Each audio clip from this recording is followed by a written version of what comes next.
starts raining, if we could just keep it together. Is he going to deliver? Sweet! Oh, the Claymore attack from out of nowhere!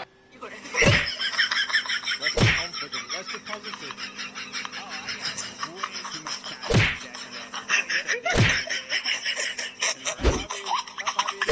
We want just the right level of confidence.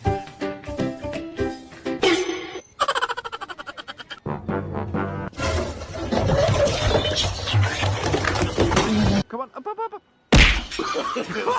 No. Oi, rompas ganha! The issue is the word smart. Smart and fast.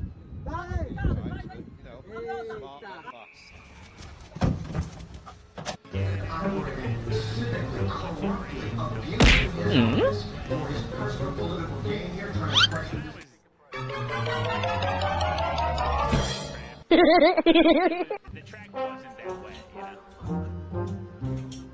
So I was basically running the race line.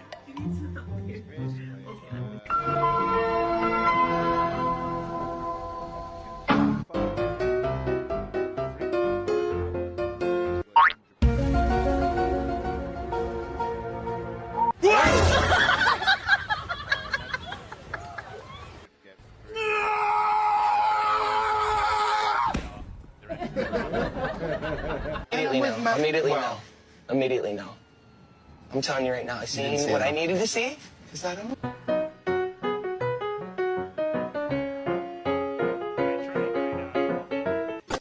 Is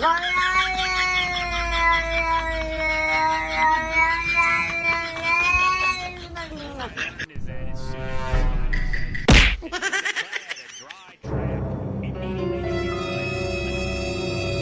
That's what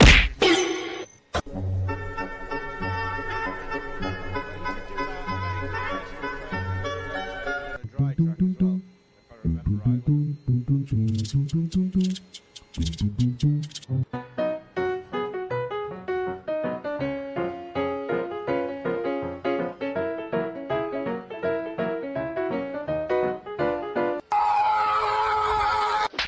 I owed him up.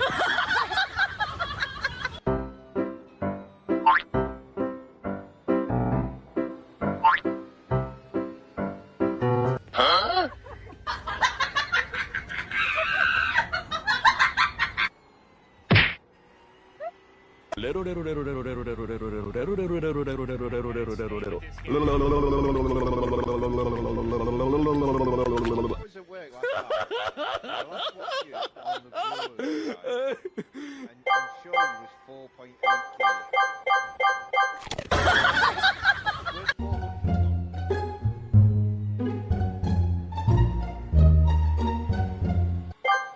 well, I broke my shifter in Ringmaster.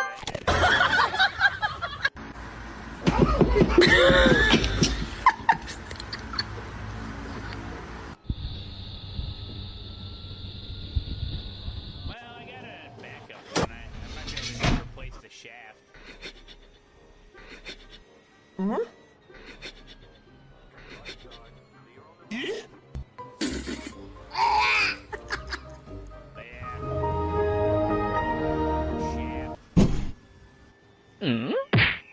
Well, here's